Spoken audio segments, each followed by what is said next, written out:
Kung awigitin, magsiawit kayo sa Panginoon, buong sandaigdigan.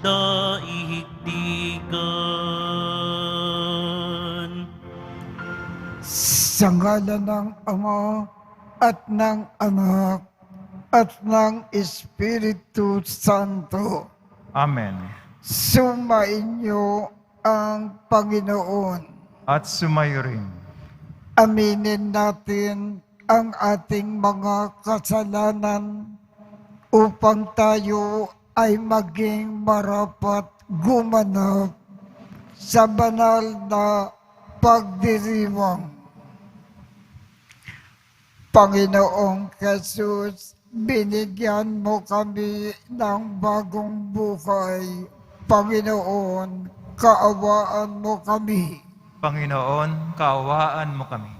Panginoong Jesus, pinapatawad mo ang aming mga kasalanan. Kristo, kaawaan mo kami. Kristo, kaawaan mo kami.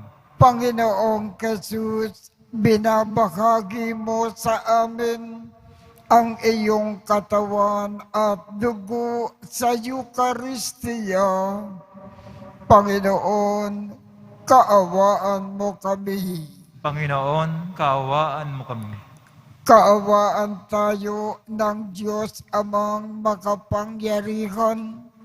Patawarin ang ating mga kasalanan at patnubayan tayo sa buhay na walang hanggan. Amen. Manalangin tayo. Ama naming makapangyarihan, lagi mo dinudulutan ng mga bagong uliran sa kagitingan ang iyong sambayanan. Ipagkaloob mo sa diwa ng obispo na si Alfonso Maria na nagmamalasakit sa kapwa, aming matapat na masunod ang kanyang mga yapak upang makamtan namin sa langit ang tinamo niyang gantimpala. Sa pamamagitan ni Jesucristo, kasama ng Espiritu Santo, magpasawalang hanggan. Amen. Magsiyo po muna ang lahat.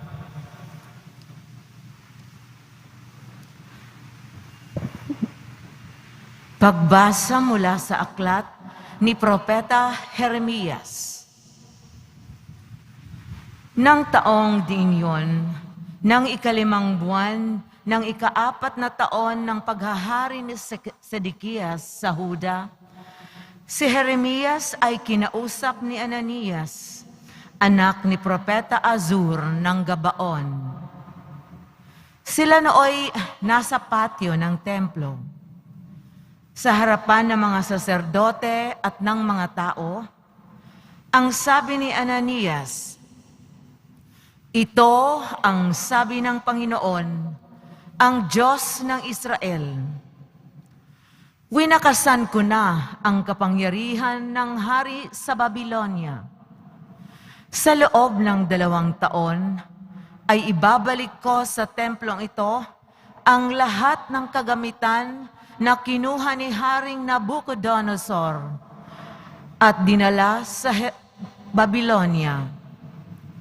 Ibabalik ko rin dito si Jeconias, anak ni Haring Joaquim ng Huda, at ang lahat ng bihag na taga-Huda na dinala sa Babylonia.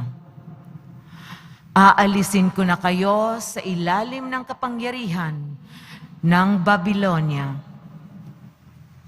Sinabi naman ni Propeta Jeremias kay Propeta Ananias, nang naririnig ng mga saserdote ang lahat ng naroon sa patio ng templo. Amen.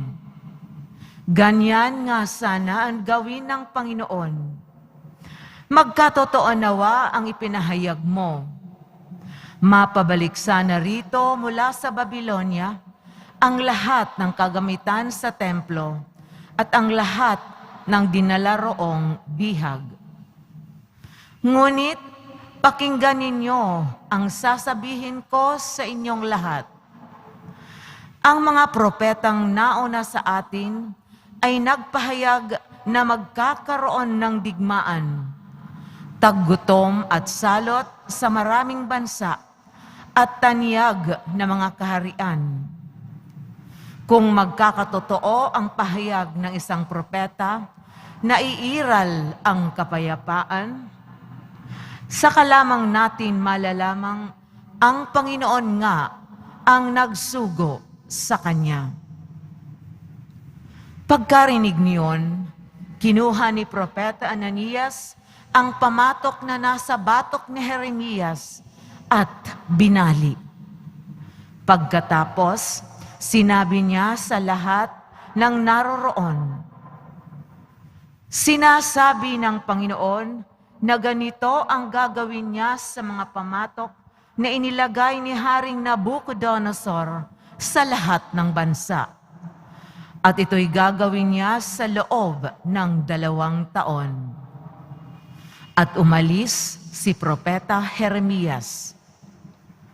Pagkalipas ng kaunting panahon, mula nang baliin ni Propeta Ananias ang pamatok ni Propeta Jeremias, kinausap ng Panginoon si Jeremias, pumunta ka kay Ananias at sabihin mo, nawasak mo nga ang pamatok na kahoy, ngunit papalitan ko ng bakal. Lalagyan ko ng pamatok na bakal ang lahat ng bansang ito upang sila'y maglingkod kay Nabucodonosor at magkakagayon nga.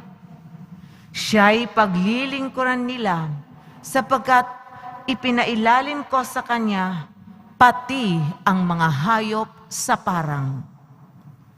At sinabi pa ni Propeta Jeremias, Ananias, hindi ka sinugo ng Panginoon at pinapaniwala mo sa isang kabulaanan ang mga taong ito.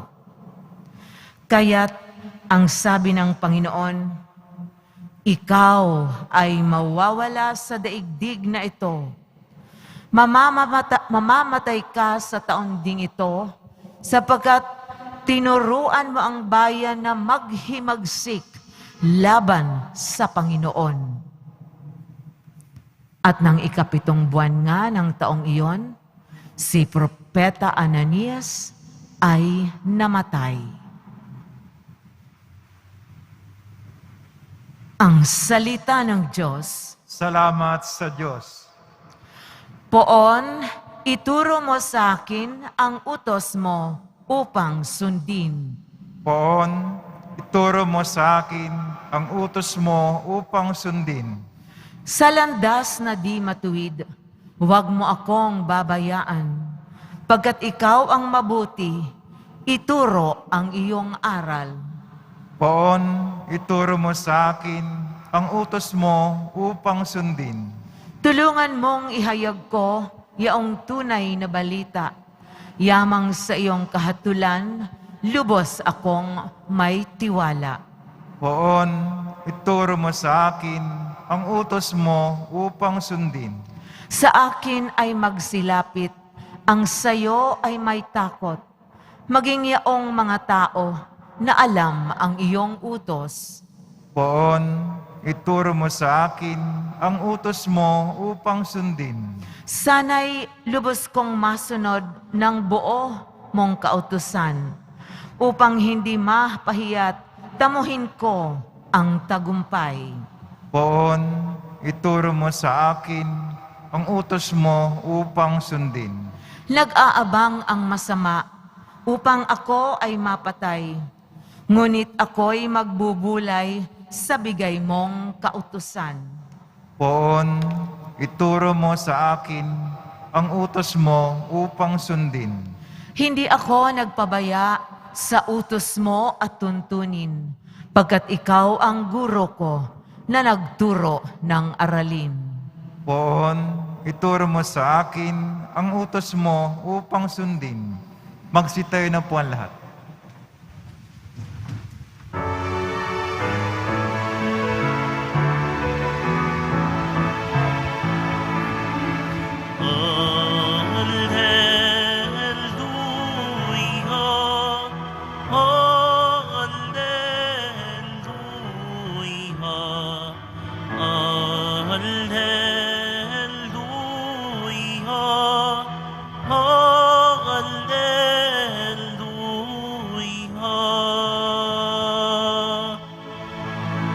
Ang tao ay nabubuhay sa salita ng may kapal na pagkaing kaniyang bigay. Hallelujah, hallelujah, hallelujah, hallelujah.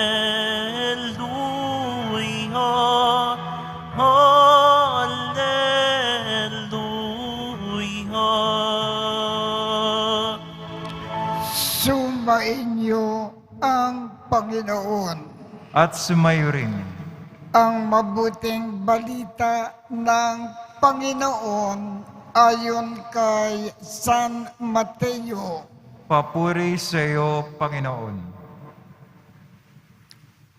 Noong panahong iyon, nang marinig ni Jesus ang pagkamatay ni Juan Bautista, siya ay sumakay sa isang bangka at nag-iisang pumunta sa isang ilang na lugar. Nang mabalitaan naman iyon ng mga tao, sila ay lumabas ng bayan at lakad na sumunod sa kanya.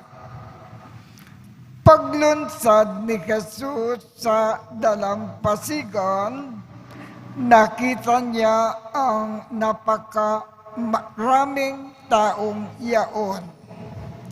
Nakabag siya sa kanila at pinagaling niya ang mga may sakit na dala nila. Nang dapit hapon na, ay lumapit sa kanya ang mga alagad.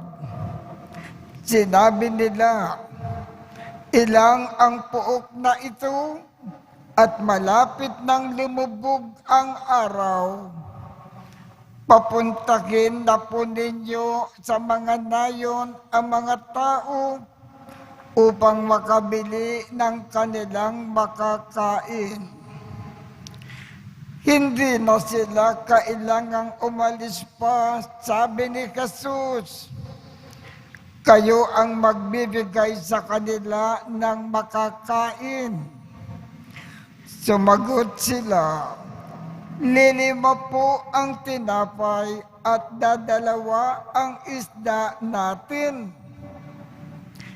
Dalhin ninyo rito, sabi ng Panginoon. Pinaupo niya sa damuhan ang mga tao. Kinuha ang 5 tinapay at 2 isda. Tumingala siya sa langit at nagpasalamat sa Diyos. Pinagpira-piraso niya ang mga tinapay at iniutot sa mga alagad na ipamigay iyon sa mga tao. Kumain silang lahat at nabusog. Tinipon ng mga alagad ang lumabis at sila ay nakapuno ng 12 bakol ng pira-pirasong tinapay. May 5,000 lalaki ang kumain, bukod pa sa mga babae at mga bata. Ang mabuting balita ng Panginoon. Pinupuri ka namin, Panginoong Hesukristo. Magsiupo munang lahat. Ano ba lagi ang ginagawa ng ating Panginoon? Lagi po siyang naglilingkod sa mga tao. Ang mga may sakit, pinagagaling niya.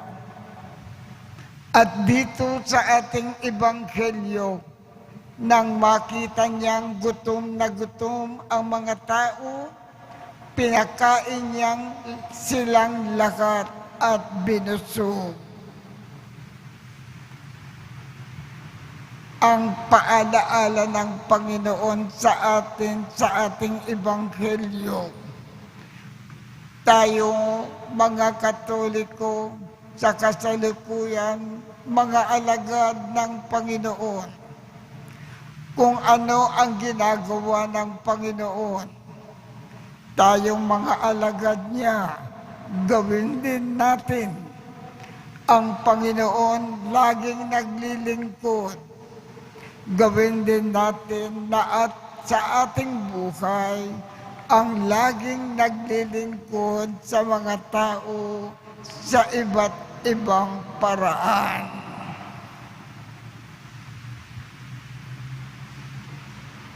Magsitayo na po ang lahat.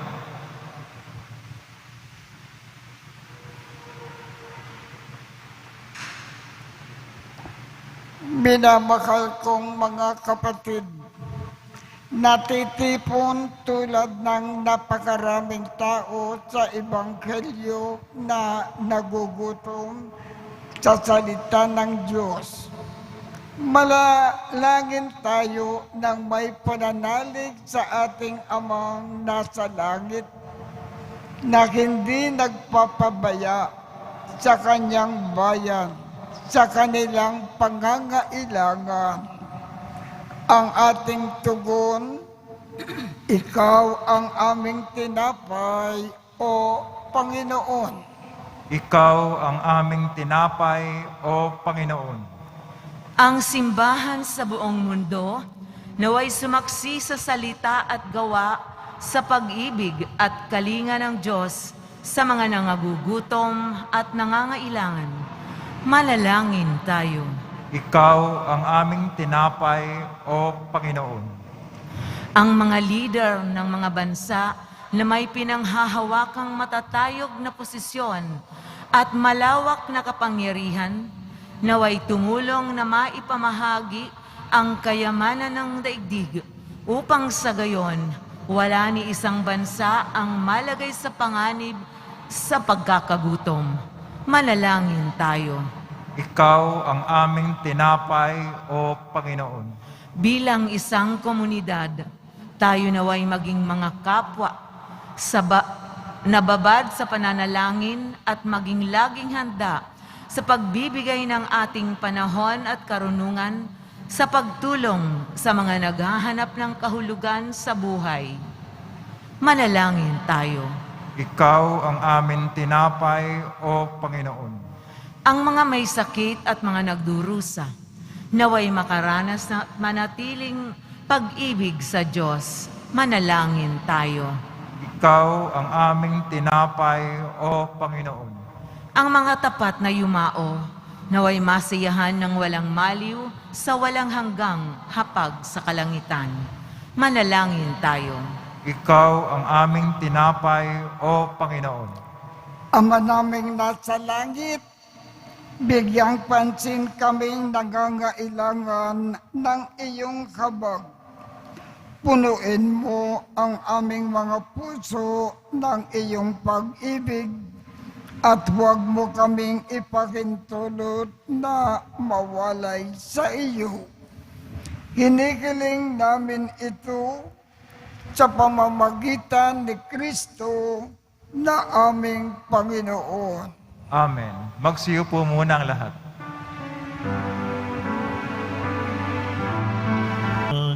Magsitayo na po ang lahat. Manalangin kayo upang ang pag-aakin natin ay kalugdan ng Diyos Amang makapangyarihan. Tanggapin nawa ng Panginoon itong paghahain sa iyong mga kamay sa kapurihan niya at karangalan, sa ating kapakinabangan at sa buong sambayan ng banal. Ama naming lumikha, pag-alabin mo ang kalooban namin sa ligas ng iyong Espiritu na ipinagkaloob mo kay San Alfonso Maria para maipagdiwang ang pag-aaking ito.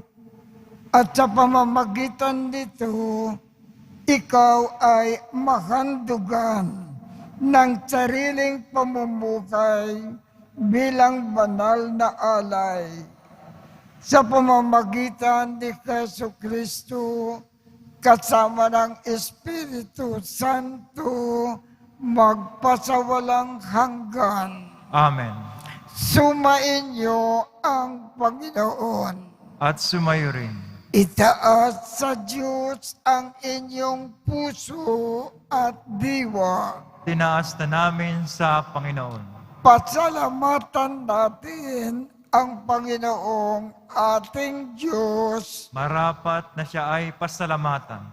Ama naming makapangyarihan, tunay ngang marapat na ikaw ay aming pasalamatan sa pamamagitan ni Jesucristo na aming Panginoon. Ngayon na si San Alfonso Maria ay pinararangalan sa pamumukay niyang totoong uliran at pagiging maaasahan sa panunungkulan. Kaya si Jesucristo na maaasahan sa katapatan ay inikayag sa pangangasiwa sa sambayanan. Ang malasakit ng mga ulirang tagapangasiwa noon ay nagpapatuloy magpahanggang ngayon sa mga panalangin na kanilang iniuukol kaisa ng sambayanan mong dito ay nagtitipon. Kaya kaisa ng mga anghel na nagsisiawit ng papuri sa iyo nang walang kumpay sa kalangitan, kami ay nagbubunyi sa iyong kadakilaan. Santo, Santo, Santo, Panginoon Diyos ng mga hukbo, napupuno ang langit at lupa ng kadakilaan mo, Hosana sa kaitaasan. Pinagpala na paririto sa ngalan ng Panginoon, Hosana sa kaitaasan. Magsilod po ang lahat. Ama naming banal, ikaw ang bukal ng tanang kabanalan. Kaya't sa pamamagitan ng iyong Espiritu, gawin mong banal ang mga kaloob na ito upang para sa amin ay maging katawan at dugo ng aming Panginoong Jesucristo. Bago niya pinagtiis ang kusang loob na maging handog, hinawakan niya ang tinapay, pinasalamatan kanya, pinaghati-hati niya iyon, iniabot sa kanyang mga alagad at sinabi, tanggapin ninyong lahat ito at kanin. Ito ang aking katawan na ikahandog para sa inyo.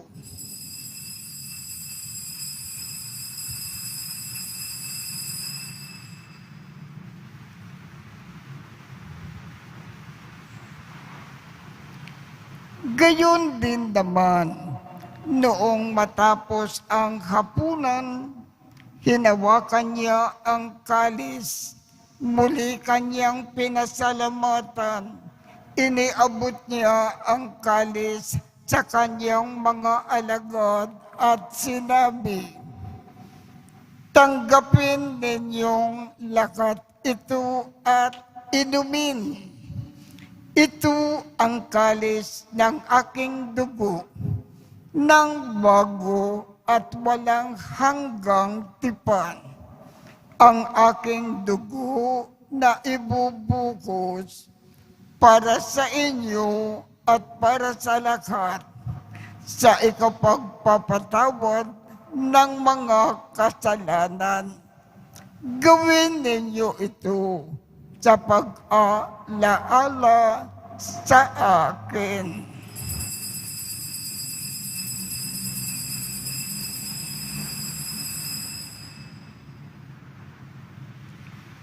Magsitayo na po ang lahat.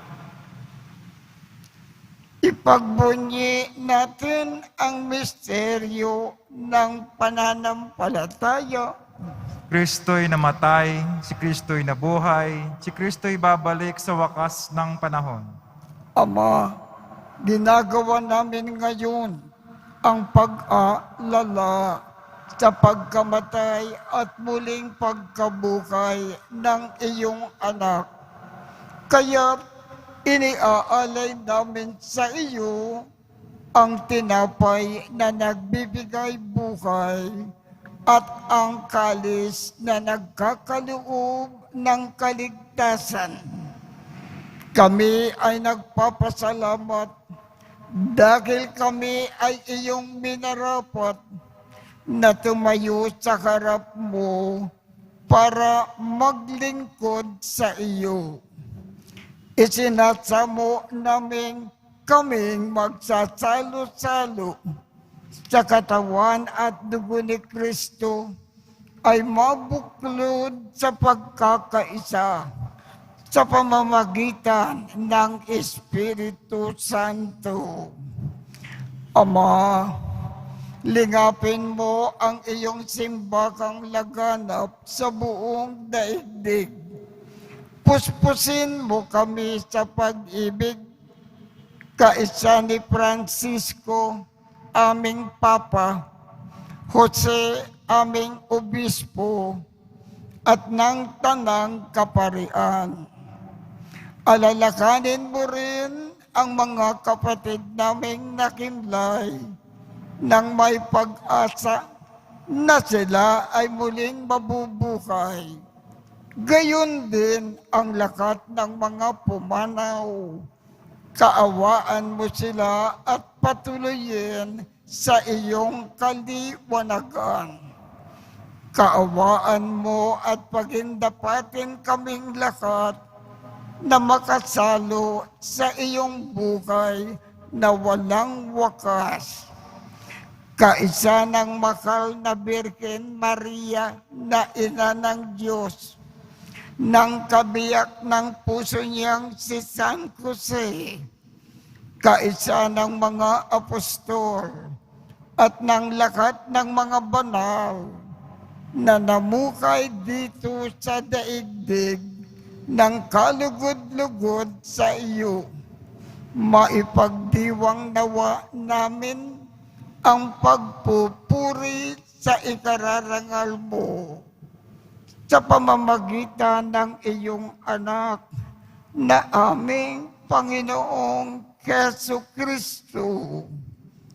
Sa pamamagitan ni Kristo, kasama niya at sa Kanya, ang lahat ng parangal at papuri ay sa iyo, Diyos Amang makapangyarihan, kasama ng Espiritu Santo, magpasawalang hanggan. Amen. Sa tagubilin ng mga nakagagaling na utos at turo ni Jesus na Panginoon natin at Diyos, ipakayag natin ng lakas loob. Ama namin, sumasalangit ka, sambahin ang ngalan mo, mapasa amin ang kaharian mo, sundin ang loob mo dito sa lupa para nang sa langit. Bigyan mo kami ngayon ng aming kakanin sa araw-araw at patawarin mo kami sa aming mga sala para ng pagpapatawad namin sa mga nagkakasala sa amin. At huwag mo kaming ipahintulot sa tukso at iadya mo kami sa lahat ng masama.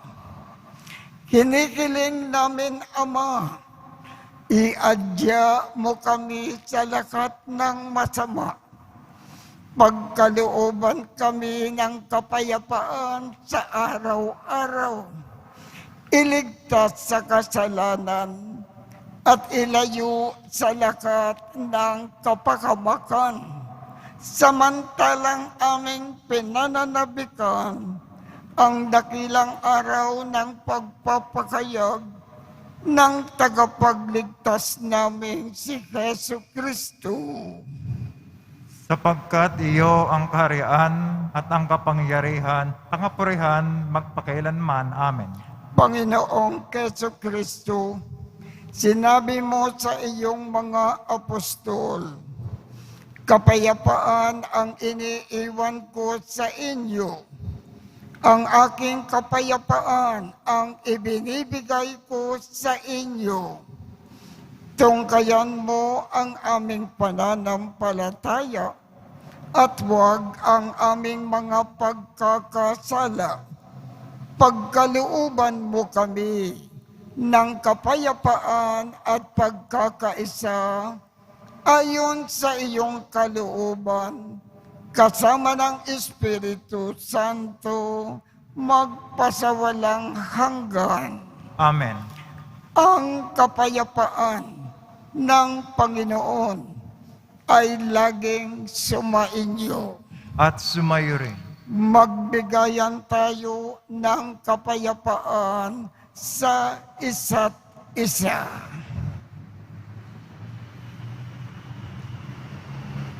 Kordero ng Diyos na nag-aalis ng mga kasalanan ng sanlibutan, maawa ka sa amin. Kordero ng Diyos na nag-aalis ng mga kasalanan ng sanlibutan, maawa ka sa amin. Kordero ng Diyos na nag-aalis ng mga kasalanan ng sanlibutan, ipagkaloob mo sa amin ang kapayapaan. Magsilod po ang lahat. Ito ang kordero ng Diyos. Ito ang nag-aalis ng mga kasalanan ng sanlibutan. Mapalad ang mga inaanyayahan sa kanyang piging. Panginoon, hindi ako karapat-dapat na magpatuloy sa iyo, ngunit sa isang salita mo lamang ay gagaling na ako.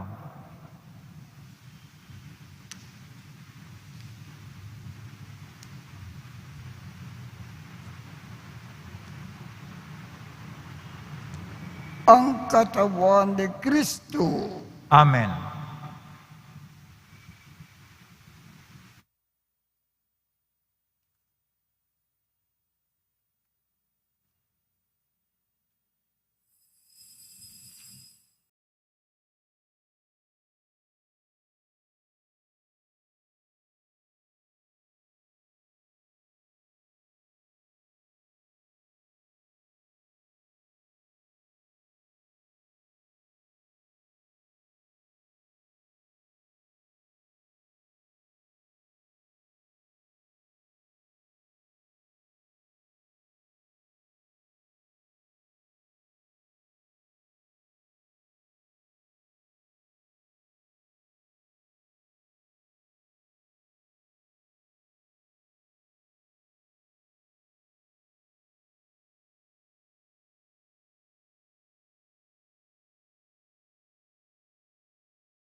Manalangin tayo.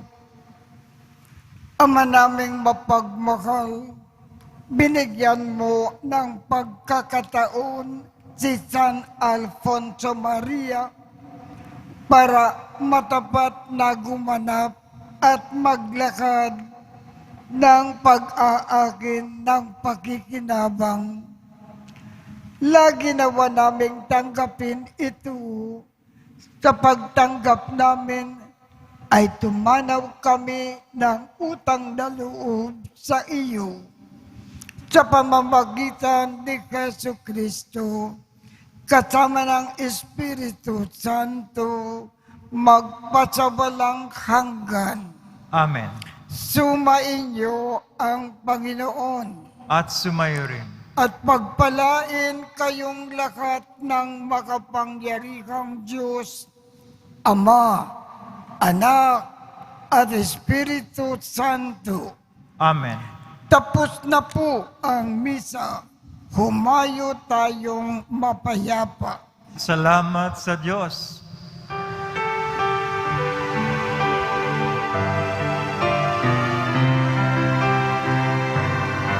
Nuestro Padre Jesus Nazareno, sinasamba ka namin, pinipinto ka namin, aral mo ang aming buhay at kaligtasan.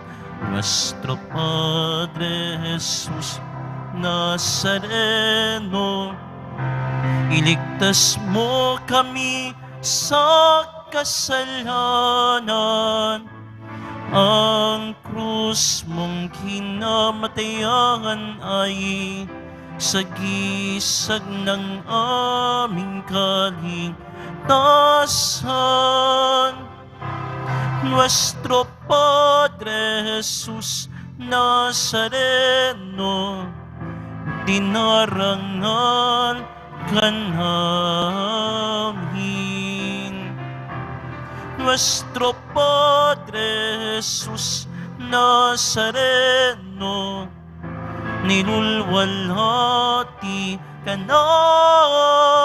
namin. Nuestro Padre Jesus Nazareno, dinarangal ka namin. Nuestro Padre Jesus Nazareno, nilulwalhati ka namin.